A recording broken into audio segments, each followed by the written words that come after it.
Urianger, are you in?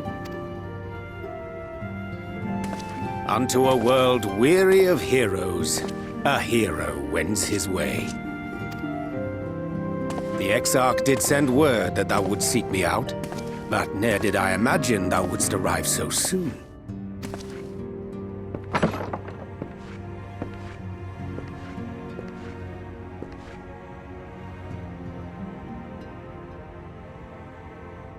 Full glad am I to see thee once more, my friend, and none the worse for thy travails.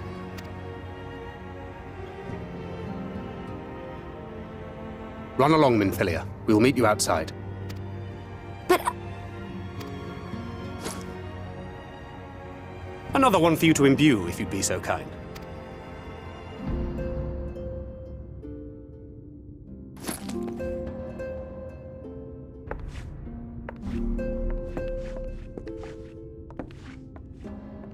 I take it thou hast met with our other comrades already?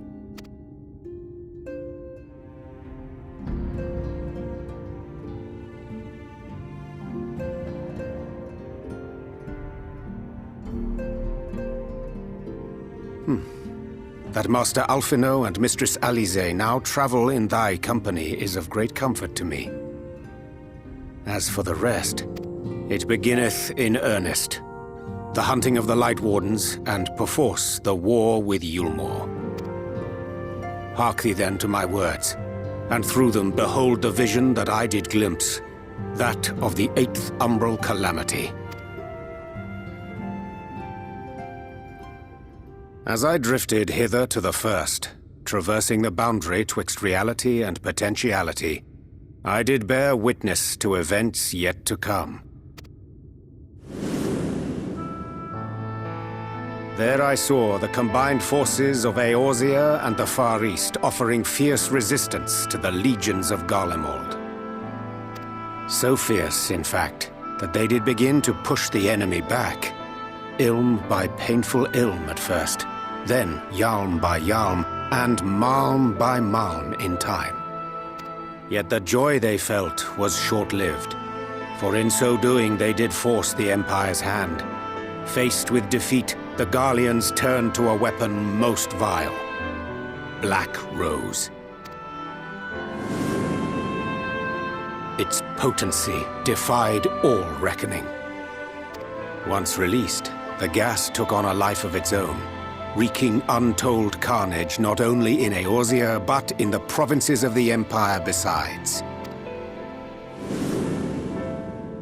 From fighters upon the front lines to babes in their beds, none were spared. And as the casualties became too numerous to count, so did the fabric of civilization begin to unravel. Nor did the land itself escape unscathed, for spreading from the site of its release, Black Rose brought death to the very soil. To survive amidst the chaos and upheaval, men came to live by the sword, the rule of law giving way, inevitably, to the rule of might. Thus was the spark struck and the fire kindled, and swiftly did it spread as a blaze in a field of straw to engulf every corner of the world. Nations worthy of the name did then cease to exist.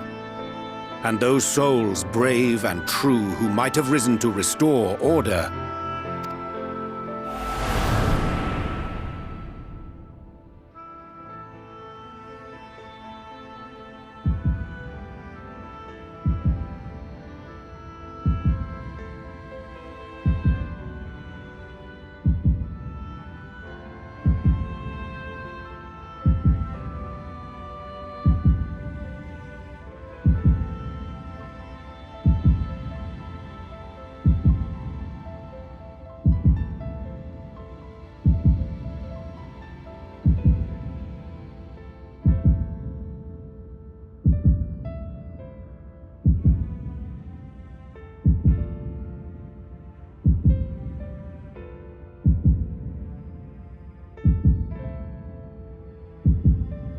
were no more. For the weapon spared not one, not even thee.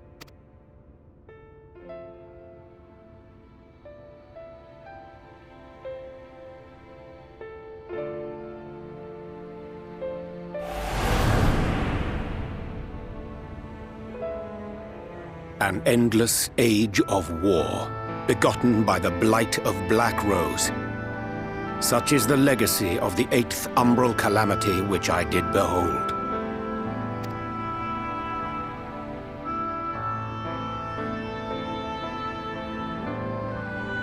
No matter the cost, we must forestall this tragedy.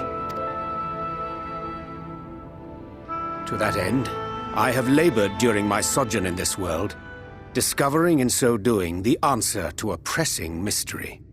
That of Black Rose's inexplicable potency. Come.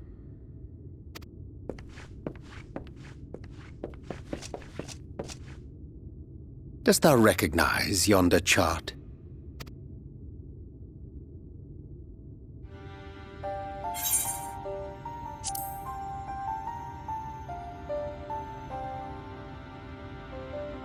Indeed. 'Tis a rendering of the elemental wheel, such as one might find in classrooms across the source.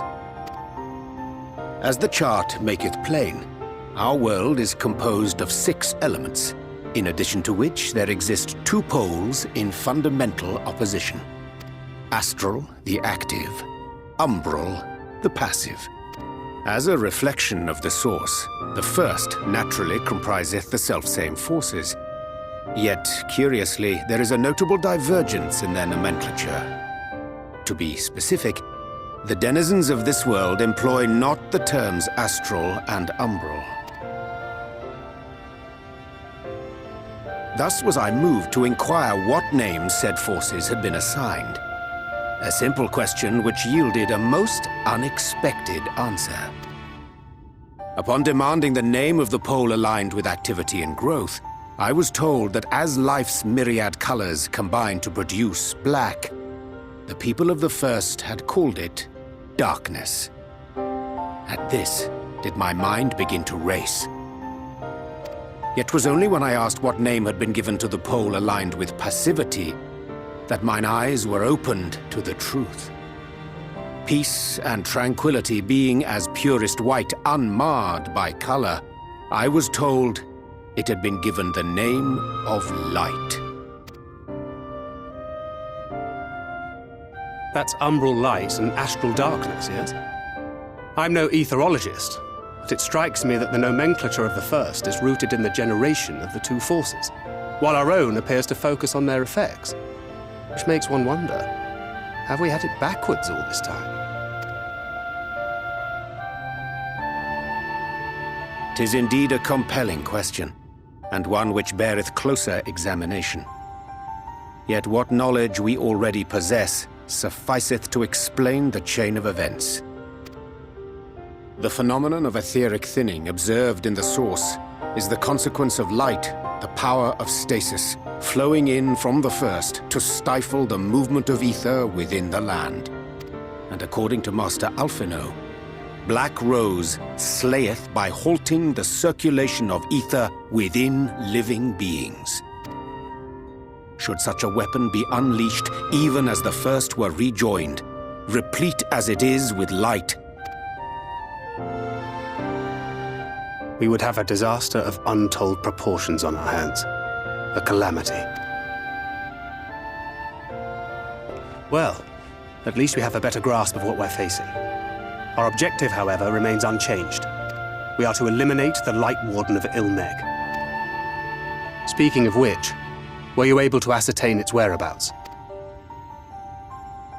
Aye. 'Tis all but certainly ensconced within Leargear, the castle which standeth in the midst of the lake. To enter said stronghold, we must needs turn to the pixies for aid.